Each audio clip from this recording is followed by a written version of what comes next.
Your host, Pearl J. We're on FacesOfSuccessRadio.com. We have producers, filmmakers, Joshua Morrison of the EP trailer, Mother-in-Law, in the studio with us right now. Welcome to Faces of Success Radio. How are you? I'm doing great. How about yourself? I'm doing fantastic. I want to get right into your interview because it's so exciting, and I'm just really inspired by the movement. I know. So we want to know who inspired you to create Mother-in-Law and what motivated you to choose the particular storyline. Oh, thank you. I think what motivated me is our own story. Once we got to America, the land of the free and the brave, and where everything possible, then we realized that our stories were not being told, and we were underrepresented. So there was a need to do our best to try and represent ourselves. So it's partly because we realized that our stories are not being told, and also partly to tell our stories between us and our brothers and sisters, African Americans, because I in particular also realized that there's a lot of misinformation about us, and that thing tries to cast a snare or divide us in some ways. Yeah, so there are so many components that which came together to make this thing a reality. All right. And how did you approach the blending of the families of the ethnic traditions in the film? Yeah, we realized that in African setting, we have our way of doing things, and so we realized that what is the way of doing things? We bring it to an international arena and try to blend it with how our brothers and sisters here do things, so that we can get a fusion of a good story. So we reach out to back home, some of the Nollywood actors. We send them our script, and we told them our intentions. Okay, this is what we want to do, and they loved it. And so we also reach out to the Americans here, that is Vivica A and Miguel and others. They read the story and they saw the vision of it, and they also rallied behind it. And so, all right. I love it. And what message do you hope the audience will take away from it? Right now, like I was saying earlier on, it appears our stories are not being told. They are told. They are not a true representative of what they are, and so we want audience to know that in the African setting, we have a way of doing things, and that necessarily doesn't mean we don't acknowledge the people here. And so we want to tell a story that opens up the society, a story that start a conversation of who we are and what we can achieve, both Africans and African Americans. Yes, it does. I'm Afro-American, yay. No. So I love it. So can you share any memorable moments from the filming of The Mother-in-Law with the star-studded cast? Yes, there was a time on set that there was a controversial scene. And so both the African stars and American stars, we were trying to see how we could tell the story that would not rob audience, or that would not lose the true nature of what we're trying to say. So we had to bring both sides together and try to, for almost 2 hours, try to get everybody's opinion. And so Miguel said, okay, why don't you just do it this way? And instead of going straight up with the message, why don't you make it even more funny way? Tell it in a more funny way.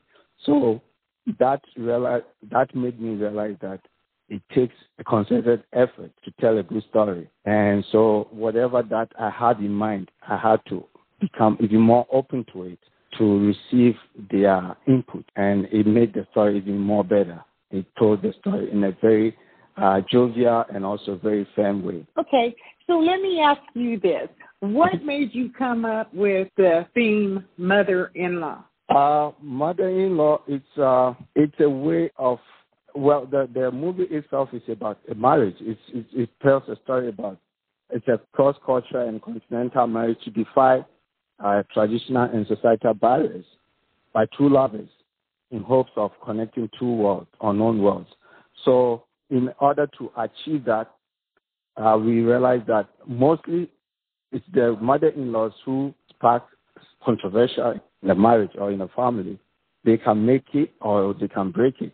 So mother-in-law, as the name sounds, represent the true drama and comedy in the movie. So yeah, the mother-in-law tells the story as it is. All right.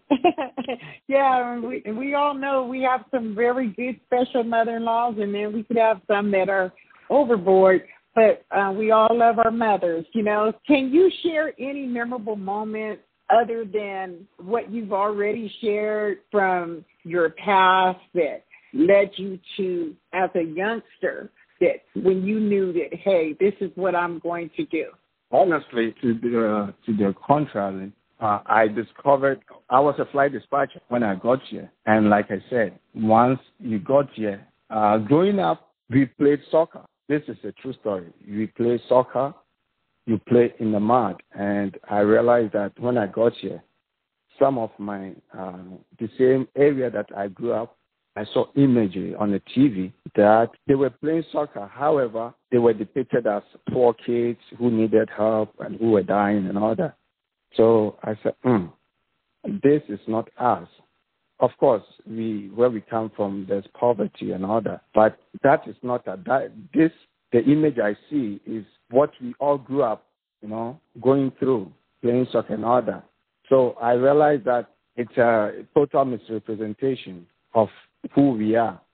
And so it challenged me to put a different narrative in the society, because America is an open society that it's like how do you call it, a world stage. The way you perform is the way they take you, either seriously or not seriously. So I realized that the way they were being depicted, it was in a very negative light. So as having the opportunity to come be in America, I was duty bound to do something about it. And so in college, when I went to college, I had the opportunity to do a film course, and I realized that, okay, I could use that as a voice also to give a voice to people here or represent myself in the way that I want to be represented. So it's not like, although growing up, I was in a cool and all that, but I was challenged when I got here to do this. And so when I got the opportunity, I didn't waver. I just got into it, and by the grace of God, we were able to bring out this movie, Mother-in-Law. How interesting. I love the story. And speaking of challenges, you know, what challenges did you face during the production process, and how did you overcome them? One, we had, even before starting, we had problem with accessing talent. Most of the managers, as soon as they hear your accent, some, they don't even take time to understand what you're saying. Okay, they say, yeah, but you ask them questions again, they didn't understand anything that you said. And so, one, accessing talent was a huge problem. Two, how do you call it? Funding. Funding became also a huge problem. But because the community understood the need to tell our story, they rallied behind and they made it happen. And three, getting distribution. It's basically, it's almost the same as what everyday filmmaker goes through, but ours is on maybe twice or triple. So yeah, that has been our problem as filmmakers, especially those of us now coming. We hope that with one or two things that we do and with collaborations that we do, things will change, because the collaborations we did with Miguel, Vivica A, and others, it looks like now people are getting to know us, people are getting to understand our vision. So with time, I think things will be corrected, things will be taken care of. First, I want to say I do understand language barriers. My husband is actually from Jamaica, and his accent is so strong. Everybody stops and asks me all the time, like, what did he say? You know, so I understand that. And sometimes, even myself, I have to ask him sometimes again, I didn't understand what you just said. So, I understand that, but, I learned to listen, to really, listen. And that's really important when you're trying to communicate, when there is language barriers. And I'm glad that you were able to overcome most of them. So what sets Mother-in-Law off apart from any other film in its genre, and why do you believe it is resonated so deeply with viewers? Thank you. I believe already we have cross-cultural, cross-continental artists. We have Jamaica, Caribbean, we have Africa, we have African American, and so the whole thing, the concept of bringing these people together to make a movie that represents all the spectrum or represent all of us itself it's deep. It's very deep. Also, the story that we are trying to tell, it's not a normal way of maybe just making fun. No, we're trying to portray or tell a story that represents us, as well as give a very substantive and also a very good information out there. What we're trying to do is bring our culture and fuse it with American culture. So it's a blend of both cultures that we're putting out together. Again, it's very funny. It's although it's drama, but it's fused with comedy. So audience will have a very good time watching it and enjoying it as well. 2, it's also a way of bringing us together. So we're trying to tell a story that unites us rather than separating us or putting us apart. So I think it's a story that will basically resonate with its audience. All right. That's a beautiful thing, and I'm really loving it. And how has the response been to the film premiered, and what's the feedback have you found most rewarding or unexpected? Honestly, I was surprised the way audience responded to it when it was initially premiered. I have a few, some people want to watch it again. That's, I'm a filmmaker, so I don't want to blow my own horn. But when you ask, they say, yeah, it's something that we need to watch and tell our friends to watch, and something that we believe it should be in every American's, channel or whatever they say. So, and audience really enjoyed it, and I keep getting feedback. The good part is that everybody is trying to make it, push it to the next level, especially some of the Americans that they know I don't know the parent that much. They're doing all they can to help to make sure that we put the movie on the next level. So the response has been very great. We are very grateful, and enthusiasm is also on a high level, and people cannot wait to see it again. Those who haven't watched it, I think it will be a treat for them to come and watch it. They will love it. Also, we are open to feedback. So whatever they watch, they give us feedback, and if it has to be corrected, we do it. So all in all, we are very grateful to the audience. We invite anybody who hasn't watched it yet to come and see it. They will love it. It will push them on the edge of their seat. In what ways do you see Mother-in-Law contributing to important conversations or social in today's society? Okay. So what we want to, the contribution we believe it can give is to, one, dispel some of the misinformation and the stereotypical images of us. Like I said, it teaches as well as it gives giving information that otherwise people might not know.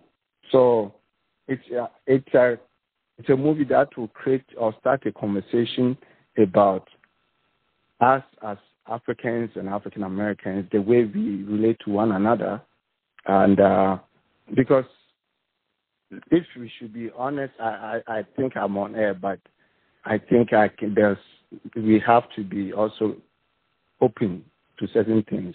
There's a notion that we don't like ourselves that much, and I don't think it's like that. There's misunderstanding, misinformation in the communities or in the society about us.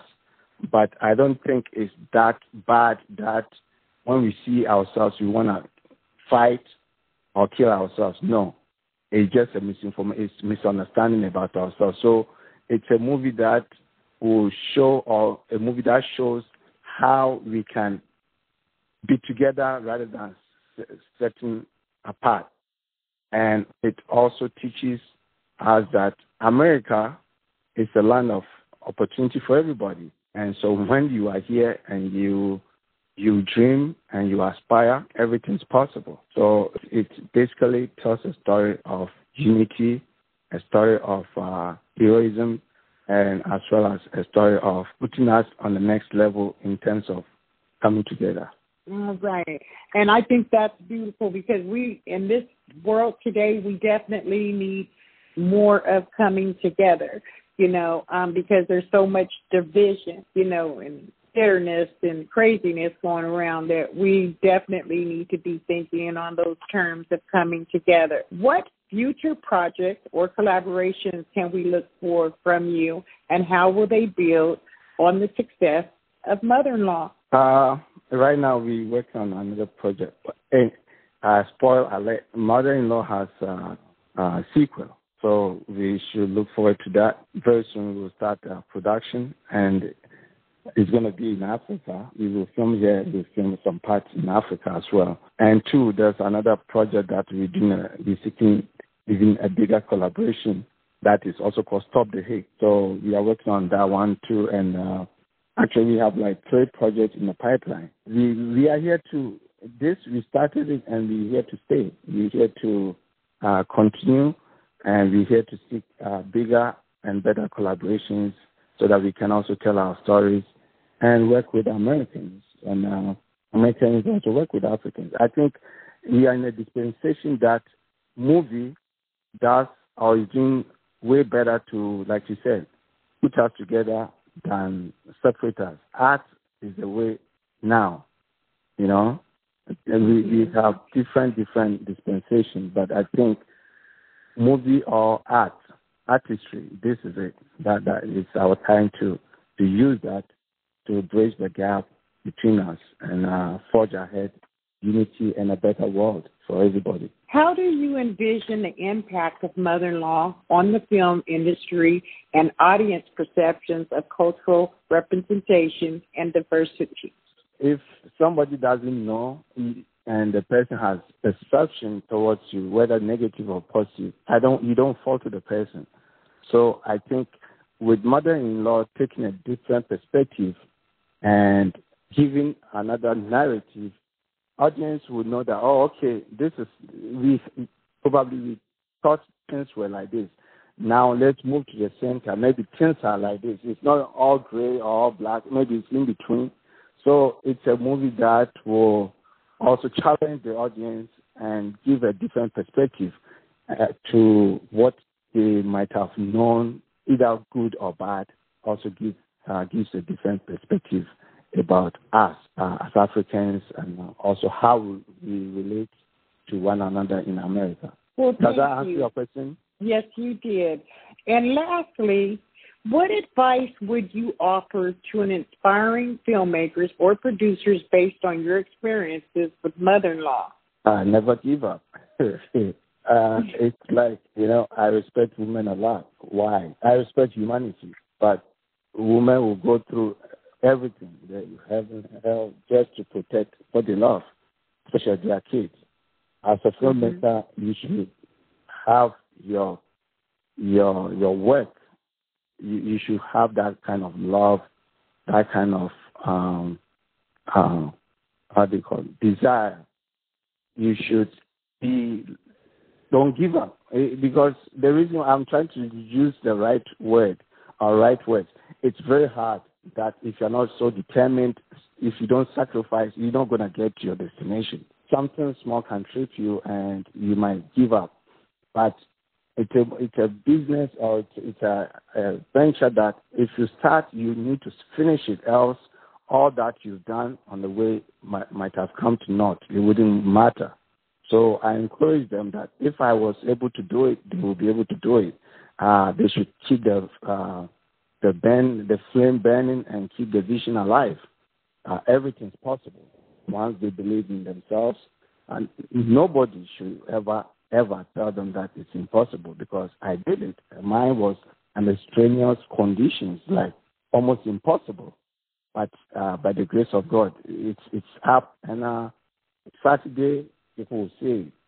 So everything's possible once they believe in themselves and they believe in their vision. So don't give up. Just keep pursuing. And what part of Africa are you originally from? I'm from West Africa, Ghana. I've never been there, but it's my hope to be able to visit there. I want to thank you, Mr. Morrison, for being a guest on FacesOfSuccessRadio.com. I wish you much success with everything that you're doing and bringing everybody together from one side of the world to the other. If there's anything that you guys are doing that you want to update us on, please do not hesitate to contact Cassandra Williams, which we have to go to a break.